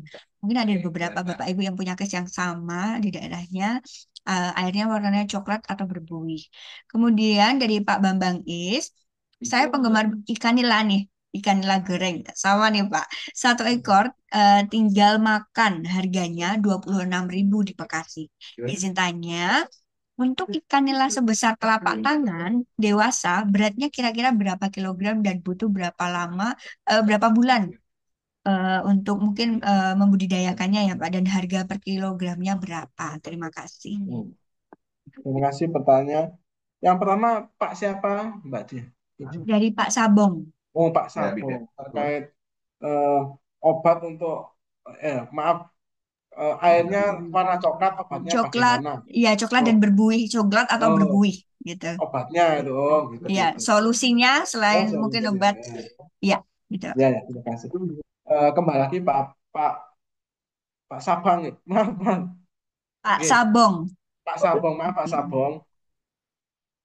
Terkait warna itu biasanya karena unsur mineral air. Tentunya kalau obatnya itu bukan penyakit, Pak, Hah? bukan hal yang anu, tapi adaptif. Kita yang pintar-pintar untuk mengkondisikan ikannya. Apakah dengan warna tersebut ikan kita itu mati atau enggak? Seperti itu Pak. Kalau ikannya dengan warna coklat itu ikannya aman, saya kira juga bagus dan bisa kita lanjutkan budidaya. Kalau dengan warna air tersebut ikannya beresiko, lah itu yang kita nggak gunakan ikan tersebut. Berbuih, kalau berbuih itu mungkin karena kekentalan air mungkin. Perlu pengenceran dan sebagainya atau enggak aerasinya yang ditambahi. Tapi saya kira dengan warna tersebut itu karena alami dari mineral atau kandungan air yang di tempat Bapak Ibu. Saya kira seperti itu, Pak. Mungkin kandungan air di ya yang jelas di tiap daerah kan berbeda. Yang membentuk warna tersebut. Bisa juga yang secara umum misalnya di air yang di rawa itu kan coklat. Tapi kan bisa untuk kita budaya. Memang eh, ada sedikit tantangan juga. Beda dengan air sumber atau air hipam atau bahkan air hujan itu memang beda. Ada plus minusnya sebenarnya seperti itu. Kalau membutuhkan obat saya kira enggak Pak itu. Mungkin karena alami. Selanjutnya kayak Pak Bambang di tempat jenengan itu 1 kilo 26.000 Pak nggih. Itu untuk setelah Pak tangan ini mungkin sekilo isi tiga Pak sekilo. Antara 300 sampai 400 gram. Itu untuk memelihara itu 3 sampai 4 bulan, Pak. Dari yang kami sampaikan tadi, yang saya sampaikan itu rata-rata dari masa pemeliharaan 3 sampai 4 bulan itu akan memperoleh rata-rata bobot itu 200 sampai 250. Tapi ada yang isi sekilo isi tiga juga ada, Pak. Seperti itu, Pak. Tapi untuk ada trik lagi, Pak. Kalau tips lagi kalau untuk mempercepat itu kita belinya awal tebar yang segini Pak, yang lebih besar itu nanti lebih cepat, lebih singkat. Enggak yang 8 atau 12 cm, tapi yang lebih besar lagi nanti juga target kita lebih cepat tercapai. Saya kira tipsnya itu Pak, Pak Bambang dan Pak Sapuan. Terima kasih atas pertanyaan. Oke, terima kasih kepada Pak Sabong dan Pak Bambang. Izin saya akan bacakan pertanyaan dari Pak Heru Wibowo. Izin bertanya, apakah bisa share informasi tempat atau lokasi alamat komunitas budidaya ikan yang mengadakan training dalam format praktek budidaya ikan nila? Ini mulai dari awal sampai panen, Pak. Mungkin ada referensi komunitas-komunitas yang ada. Mungkin nanti Pak Heru juga bisa disampaikan lokasinya di mana ya Pak Heru. Jadi nanti Pak Bibit bisa mungkin kalau ada referensi. Kedua, budidaya jenis ikan apa yang secara biaya ekonomis, Pak? Mudah dalam pemeliharaan dan lebih kecil resiko dan cukup untuk pemasarannya. Ini mungkin pertanyaan dari Pak Heru Wibowo bisa dijawab dulu Pak karena ada beberapa Oh, oke. Terima pertanyaan. kasih Silakan. eh, Pak Heru. Pertanyaan terkait sharing informasi tempat training itu khususnya setingkat se-Jawa Timur itu alhamdulillah di Dinas Kelautan dan Perikanan Jawa Timur memang ada balai khusus pelatihan di di instansi kami ada seperti itu dan bertempat di Probolinggo, bercabang di Kabupaten Malang yang di Kepanjen. Itu yang maaf keterbatasan informasi kami yang khusus di Jawa Timur ada itu. Mungkin di jenengan entah di Jawa Tengah atau Jawa Barat, saran kami itu ke balai-balai Pak. Ada Dinas Perikanan dan Kelautan Provinsi Jawa Tengah mungkin atau Jawa Barat. Biasanya itu memang ada program Pak, program pelatihan dan budidaya ikan seperti itu. Tapi Pak, tentunya ada syarat-syarat yang harus dipenuhi. Nah, syarat-syaratnya apa? Syarat-syaratnya jenengan harus tergabung di salah satu kelompok atau pokdakan, kelompok budidaya ikan. Nah, kelompok budidaya ikan itu kan sudah berbadan hukum, sudah berkoloni.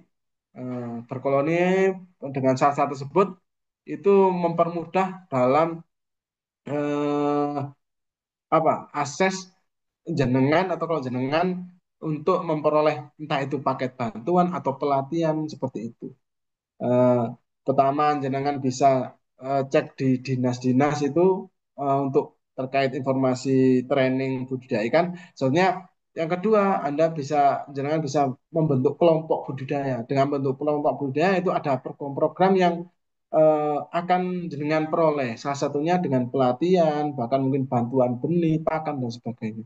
Ini yang selaras sudah terjadi di Jawa Timur. Di Jawa Timur, di Dinas Kelautan dan Provinsi Jawa Timur, Perikanan Provinsi Jawa Timur, itu setiap tahun ada paket hibah, bantuan, bahkan pelatihan untuk kelompok-kelompok budidaya ikan seluruh Jawa Timur.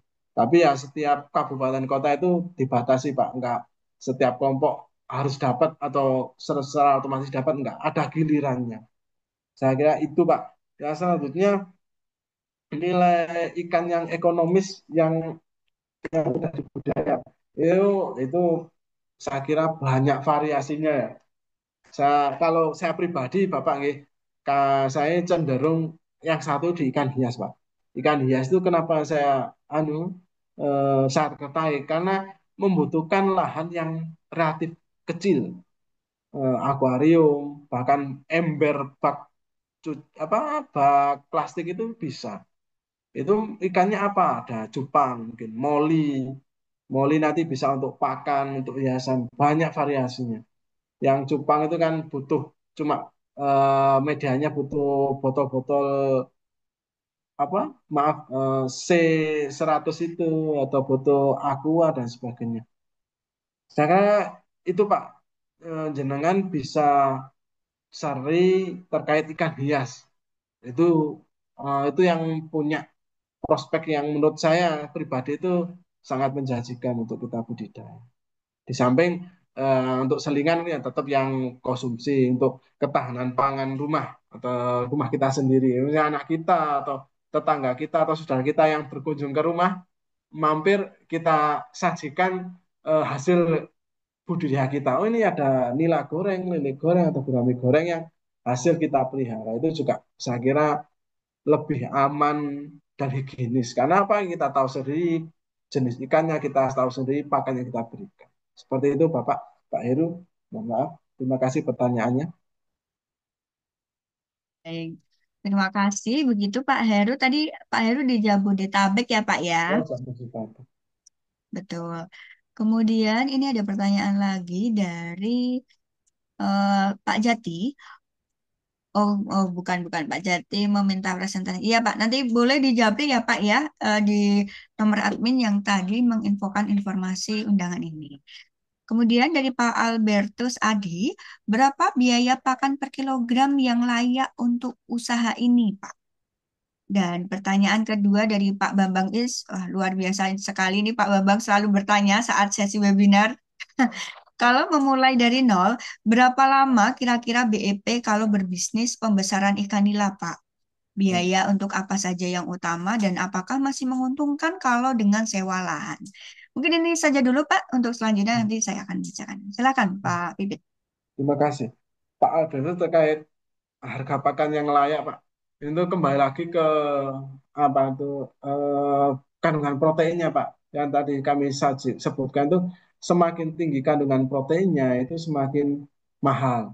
Untuk saat ini di Jawa Timur khususnya ini harga per kilo yang segitu itu Pak jatuhnya di angka 15-an Pak, 15-16 per kilo.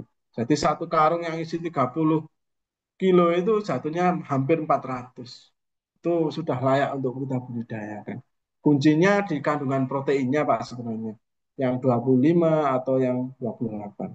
Selanjutnya Pak Bambang, kelayakan budidaya ikannya itu saya kira untuk mencapai BEP itu eh, di bulan kedua atau siklus kedua atau ketiga, Pak. Itu kembali lagi nanti juga kita arahnya kita perhatikan di jumlah jumlah maaf jumlah kolam yang kita budidayakan itu. Nanti dengan kelipatan yang kita budidaya, saya kira itu lebih singkat lagi, Pak. Seperti itu, Pak. Nah, hal-hal apa yang harus kita perhatikan kalau kita sewa lahan itu yang pertama juga konstruksi kolam, Pak. Kan dengan sewa lahan kan kita targetnya 3 atau 5 bulan, Pak. Jadi kita cari misalnya entah terpal atau fiber yang tahan sampai sampai sewa kita selesai itu, Pak. Jangan sampai kita misalnya beli terpal yang kualitas bukan yang A, misalnya yang kualitas tanda kutip itu yang sudah 1 tahun sudah rusak. Jangan sampai seperti itu. Selanjutnya yang perlu kita perhatikan juga ketersediaan bibit itu yang untuk saat ini itu eh, petani atau pembudidaya itu jarang menemukan atau mungkin kamu diduga kurang informasi sebenarnya. Jadi kurang menemukan benih yang bagus. Kenapa Pak? Dengan benih yang bagus itu eh, pertumbuhannya stabil Pak. Tahan terhadap penyakit, terus seragam pertumbuhannya. Itu yang menjadi perhatian sebenarnya. Dan eh, umumnya para petani pemula itu mereka asal beli terus dia nyoba dia kapok karena ikannya nggak besar-besar sudah dikasih pakan itu yang menjadi tantangan Pak. Dan selanjutnya yang harus kita perhatikan juga dalam komponen kita budidaya di samping itu juga target pasar Pak. Bagaimana di jenengan ini kebutuhan apa yang dibutuhkan mungkin sekilo yang tadi Pak Bambang, oh Pak Bambang juga yang tadi yang sekilo yang setelah Pak tangan itu eh, untuk mencapai itu kan kalau kita budidaya yang 8 sampai yang kecil segini kan butuh 3 sampai 4 bulan. Kalau kita perbesar lagi dengan kerjasama dengan sesama budidaya yang misalnya ukurannya lebih besar lagi itu kan lebih singkat lagi dalam kita budidaya. Saya itu Pak untuk mencapai BEP dua siklus kedua bahkan mungkin siklus ketiga Pak paling lama. Saya kira seperti itu. Terima kasih Pak. Oke, baik. Begitu ya, Pak Mbak, jawaban dari Pak Bibi. Baik, kita akan langsung ke pertanyaan dari Ibu Devi. Tanya Pak, cara memitigasi resiko dicurangi dalam bisnis budaya ikan tawar, di mana kita sebagai pemodal dan penduduk lokal sebagai pemilik kolam dan pengelola harian. Terima kasih. Oh, Kemudian yang pertanyaan kedua, di wilayah saya airnya banyak mengandung zat besi. Ini pertanyaan dari Pak Sutardi, mohon izin sebut. Apakah dapat dipakai budidaya ikan nila atau patin, Pak? Jadi Pak Sutardi wilayahnya airnya banyak mengandung besi. Begitu, Pak Bedi, silakan. terima kasih. Yang pertanyaan Bu Dewi terkait eh, mengindikasi rekan apa intinya Bu Dewi kerjasama dengan pihak tertentu untuk mengolah komoditas mungkin seperti itu kayak Bu Diah. Bagaimana untuk mengidentifikasinya layak atau enggaknya seperti itu. Tentunya pertama yang harus kita perhatikan terkait kita harus tahu sendiri tentang eh, harga dulu, harga ikannya, harga benihnya, harga pakan, terus harga jual nilai jualnya itu di daerah tersebut berapa. Itu salah satu cara. Yang selanjutnya kita mengetahui eh, nilai kelengkapan yang kita butuhkan, nilai objek benda yang kita investasikan. Itu salah satu, oh kalau ringnya di tempat A ini harga, misalnya harga terpal mungkin selisih 10.000 itu kan nanti tahu harga pakan selisih berapa itu tahu. Jadi yang kedua dengan itu tadi Ibu apa mencatat setiap aktivitas kita. Kita apa rutin seminggu sekali atau sebulan sekali kita minta rekap rekap pemberian pakan mungkin atau rekap hasil sampling itu yang salah satu untuk mengetahui eh, budaya kita itu berjalan dengan semestinya. Selanjutnya eh, juga harus kita perhatikan dengan basic personal atau hasil wawancara atau kita tanya basic dari tetangga-tetangga, oh track record Pak si A, si B, si C itu bagaimana untuk kita lakukan kerjasama. Kalau dirasa dari rekomendasi tetangga itu bagus ya, ya langkah ya kita ya apa gayung bersambut dah kita lanjutkan. Saya kira ada hal seperti itu Pak. Baik Bu, Mas dari kita mengetahui nilai komoditas, nilai jualnya, terus kita juga mengetahui dengan item-item barang yang kita investasikan. Dan selanjutnya kita mengetahui basic dari eh, yang pelaku usaha yang kita kerjasamakan dari mana ya dari lingkungan sekitar mereka tempat tinggal. Ya, selanjutnya kita juga bisa tadi mengetahui dari catatan-catatan tadi, catatan setiap berkala pakannya, dari sampel-sampel itu kita, oh ini sudah laupan dan sebagainya. Sekarang itu budaya selanjutnya, Budina, kalau ikan airnya menangkap ini ya ini kurang layak sebenarnya. Tapi ya bagaimana kalau memang terpaksa ya nanti juga takutnya di tengah-tengah jalan resikonya semakin besar. Mungkin ya kami sarankan yang layak saja airnya. Mungkin kalau dirasa terlalu ekstrim seperti itu ya saya kira kurang pas untuk kita lakukan budidaya. Seperti itu, Bapak. Terima kasih. Oke, baik. Terima kasih. Begitu jawaban pertanyaan dari Pak Sutardi ya, Pak ya. Kemudian tadi Pak Lukman ingin bertanya lagi. Di wilayah saya airnya, sudah, mohon maaf. Pak Lukman, kalau kolam terpal yang ukuran diameter 4 meter, butuh aerasi berapa unit ya, Pak? Hmm, Oke. Kemudian terima yang kasih. kedua. Ya, keduanya dari Pak Bambang Islagi di daerah Magelang dengan ketinggian sekitar 350 mdpl ada dua sumber air. Air sumber dari dalam tanah berwarna jernih, kemudian yang kedua air sungai dari Gunung Merapi. Yang mana lebih cocok untuk budidaya ikan nila, Pak? Baik, Hmm, silakan Pak Joko untuk dua pertanyaan hmm, dari Pak Lukman terima dan Pak kasih. Bambang. Pak Lukman, yang jenengan sudah punya modal berupa kolam terpal yang diameter 4. Nah, ketinggian airnya ini. Oh, maaf, berapa titik aerasi atau yang dibutuhkan? Dengan diameter tersebut, yang secara umum ada yang aerator atau heblo itu Pak, yang kotak sebesar buku ini, nah itu sudah cukup Pak itu. Tapi yang 1000 MP itu sudah cukup itu Pak. Itu titiknya kalau 4 itu 4 meter itu bisa enam titik yang jenengan alokasikan di situ.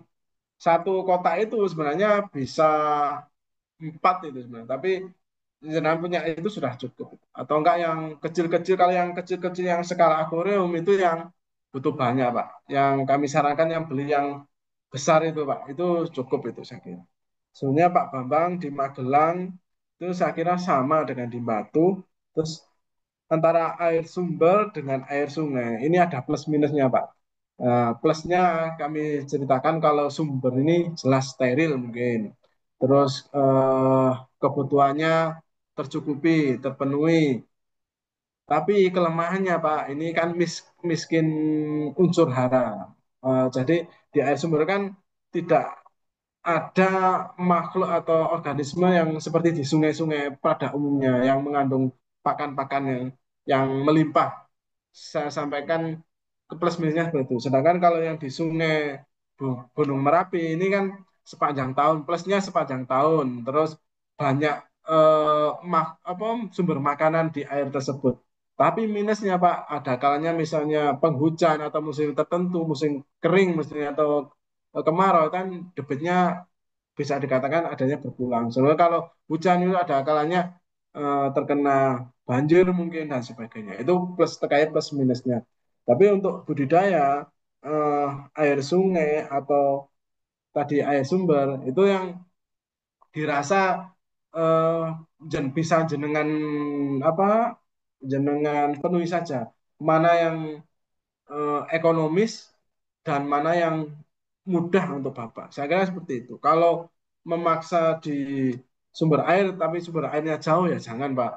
Yang dekat yang sungai seperti itu. Tapi idealnya memang di sumber air itu Pak airnya steril terus melimpah dan sebagainya. Tapi sumber pakannya sedikit. Tapi kalau yang tadi di sungai dengan sumber makan melimpah itu jatuhnya di pakan yang banyak yang cukup.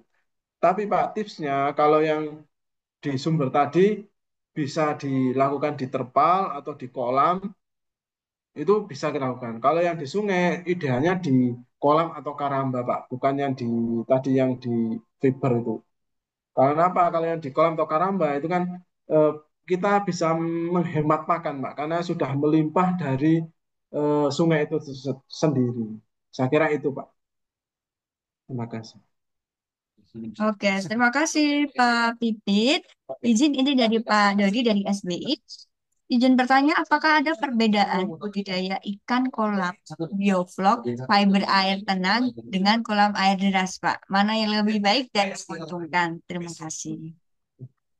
Terima kasih Pak Doni. Eh, Kolam Pak Dodi, bioflok, Pak, mohon maaf. oh Pak Dodi, Iya. Pak Dodi terkait budaya kolam bioflok, kolam tenang dan air deras. Ini sama-sama menguntungkan Pak. Ini kembali lagi terkait lahan sebenarnya Pak. Terus juga kebutuhan pasar. Kalau lahannya dirasa tidak terlalu luas, cukup di bioflok itu bisa Pak. Dan sangat pas karena nggak membutuhkan lahan luas. Kalau air tenang ini biasanya di kolam-kolam ya, kolam-kolam pada umumnya itu juga sama Pak. Kuncinya semuanya terkait di lahan sebenarnya Pak. Kalau kita punya lahan yang luas, terus eh, komoditasnya misalnya nila, ini ya butuh apa? Butuh perhatian yang khusus. Kalau di kolam, maksud saya seperti ini. Misalnya jenengan di kolam di depan rumah idealnya 4.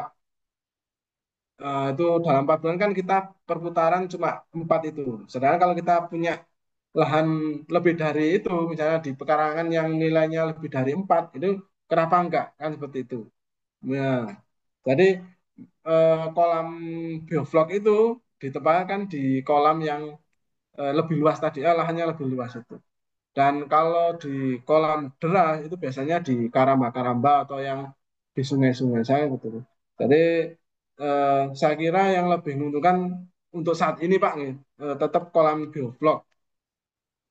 Karena apa? Terkontrol, terus apa namanya higienis saya kira, terus kebutuhannya cukup tinggi. Seperti itu Pak. Terima kasih pertanyaannya dari Pak Dodi Jadi, ya tadi. Oke, ini mungkin pertanyaan terakhir ya Pak ya, karena sudah menunjukkan pukul 3 sore waktunya asar juga mungkin dari Bapak Ibu sekalian. Dari Pak Sabari Jono, dari AHM dan Pak Ibu Nesrinat. Dari Pak Sabar, untuk suhu yang ideal dan mencegah kegagalan atau kematian, apakah ada suhu tertentu yang harus dijaga Pak? Ini. Kemudian yang kedua dari Ibu Nisrina, selain diberi pakan pabrik, apakah masih perlu dikasih makan tanaman alami, Pak? Mungkin itu. ya, terima kasih untuk Pak Sabar nih. Eh, Betul. untuk suhu yang dijaga itu kami sebutkan ring antara 25 sampai 30 Pak. Untuk di bawah 25 bisa, bisa Pak. Tapi idealnya kita memang secara umum itu Pak. 28, 29 itu sudah cukup. Kalau di atas itu juga, di atas 30 juga bisa Pak. Tapi ya ada sedikit resiko. Kalau terlalu panas itu mudah terserang penyakit, mudah stres, terus mudah luka. Kalau ikan seperti itu. Sedangkan kalau di suhu lebih rendah di bawah 25, biasanya lambat pertumbuhannya itu saja. Dari metabolisme pakan yang dicerna itu kalau di suhu rendah di bawah rata-rata di bawah 25 kan ada porsi pakan yang digunakan untuk menghangatkan atau untuk maintenance kesehariannya. Jadi untuk menjaganya dioptimalkan di ring antara 25 ke 30. Saya kira itu sudah cukup untuk kita budidaya. Selanjutnya dengan Bu Misrina terkait eh, kalau sudah dikasih pakan paket perlu nggak dikasih pakan alami? Eh, saya kira perlu Bu. Kenapa? Untuk menghemat kebutuhan pakan. Kalau kita full pakan pabrik, nanti juga jatuhnya harganya biaya yang kita berikan juga tinggi. Tapi dengan tambahan pakan alami, misalnya daun-daunan itu untuk istilahnya kalau di dunia kita itu biasanya pakan pakai ibaratnya itu lalapan dan daun-daunan itu ibaratnya pecel. Nah, sekali-kali eh, ikan kita dikasih selingan pilihan makanan. Eh, Gambarnya seperti itu. Tapi ya kalau tidak memungkinkan untuk dikasih pakan tambahan ya saya kira full pakan pabrik atau pelet itu sudah cukup karena higienis dan sebagainya. Terima kasih. Oke, baik. Terima kasih. Luar biasa sekali. Banyak pertanyaan dari Bapak Ibu semuanya. Dan ternyata pas waktunya, Pak. Tadi dari penjelasan sampai jawaban dari Bapak Ibu, pertanyaan dari Bapak Ibu semuanya. Baik, Bapak Ibu, mohon izin. Mungkin dari Bapak Ibu bertanya-tanya untuk materi dan rekaman, mohon untuk materi nanti bisa chat ya Bapak Ibu di nomor admin yang tadi menyampaikan informasi undangan webinar Cerdas Nyumbensin ini. Dan untuk rekaman juga nanti akan kita upload. Biasanya akan ready nanti malam ya Bapak Ibu karena kita harus ngerender dulu videonya, kemudian kita akan upload di YouTube kami di ISQ Masa Persiapan Pensiun. Baik, terima kasih Pak Pipi dan Bapak Ibu semuanya. Pak Pipi, namun sebelum kita tutup sesi pada sore hari ini dengan foto bersama, boleh dong Pak Pipi untuk disampaikan closing statement nih untuk Bapak Ibu semuanya yang sudah hadir dalam acara webinar Sejuta Senyum Pensiun batch 82 ini. Silakan Pak Pipi. Nah, terima kasih Bapak Ibu, Bu Dia. Nah, untuk stasiun konferensi yang bisa sampaikan, untuk mengawali sesuatu kan kita harus maju melangkah. Dan maju langkah kan adakannya berat, tapi eh, itu harus kita lakukan. Kita nggak harus noleh ke belakang, tapi harus maju ke depan. Seperti itu. Jadi semoga ke depan menjelang masa pensiun ini, jangan maju ke depan menyongsong masa pensiun yang sejahtera, yang baik, yang berkah dan eh, rezeki yang melimpah. Harapannya seperti itu. Terima kasih. Semoga apa yang kami sampaikan ini bermanfaat dan mohon maaf apabila dalam penyampaian saya pribadi ini banyak salah kata atau miskomunikasi mohon dimaafkan. Terima kasih kembali lagi. Terima kasih atas kesempatannya. Semoga yang dapat saya sampaikan ini bermanfaat. Kami akhiri. Wassalamualaikum warahmatullahi wabarakatuh. Selamat sore. Salam Waalaikumsalam salam. warahmatullahi wabarakatuh. Luar biasa sekali. Terima kasih Pak Joko Pitono untuk waktunya, untuk ilmunya ya Pak. Semoga Ya, ini sama-sama. bermanfaat untuk perencanaan aktivitas pensiun Bapak Ibu ke depan, bagi yang sudah menjalankan ataupun masih merencanakan nih, begitu. Baik. Saya sungguh senang dan bahagia sekali bisa bertemu dengan Bapak Ibu tiap Jumat dengan keadaan yang sehat, dengan bahagia. Semoga kita bertemu lagi ya Bapak Ibu di Jumat pekan depan tentu dengan topik-topik yang juga menarik. Baik, Ya, Bapak Ibu semuanya, sebelum kita tutup sesi pada sore hari ini, boleh mohon izin dihidupkan kameranya, kita foto bersama terlebih dahulu seperti biasanya. Oke, sebagai penanda perjumpaan kita pada webinar Sejuta Senyum Pensiun batch ke-82. Luar biasa sekali Bapak Ibu yang tetap menyimak di belakang layar ya. Oke, sudah mulai hafal nih beliau-beliau mana saja yang konsisten hadir nih. Ada Pak Dodi, Ari Setiana juga, terima kasih. Baik Bapak Ibu sekalian, dalam hitungan ketiga saya akan ambil foto dari Bapak Ibu semuanya. Saya akan ambil dua kali ya Bapak Ibu karena ini ada dua slide. Kita akan ambil. Baik, boleh berikan senyuman terbaiknya dan jempol terbaiknya untuk Pak Pipit yang sudah hadir dan Bapak Ibu sekalian tentu saja di ruang Zoom ini. Oke, baik Bapak Ibu semuanya. Saya akan ambil foto Bapak Ibu. 1, 2, 3. Oke, sebentar Bapak Ibu. Saya akan ambil lagi fotonya. Oke. Boleh Bapak Ibu berikan senyuman terbaiknya.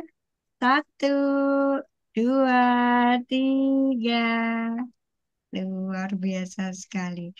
Baik, Bapak Ibu, terima kasih atas perjumpaan hari ini. Kami tunggu di sesi-sesi berikutnya, dan mohon maaf apabila dalam penyelenggaraan webinar ini ada hal yang kurang berkenan di hati Bapak Ibu dari tutur saya atau hal teknis yang mungkin Bapak Ibu rasakan. Dan billahi taufik wal hidayah. Wassalamualaikum warahmatullahi wabarakatuh. Waalaikumsalam Waalaikumsalam. warahmatullahi wabarakatuh. Terima kasih Pak Joko. Mohon Terima maaf. Terima kasih, Waalaikumsalam Pak Joko. warahmatullahi wabarakatuh. Terima kasih Pak Joko. Mbak Dian. Sehat selalu. Dengan senang hati, Pak. Terima kasih semuanya. Assalamualaikum. Waalaikumsalam. Manajemen ya lab ya. Ya, Bapak. Terima kasih. Sehat selalu. Amin. Terima kasih. Terima kasih. Terima kasih.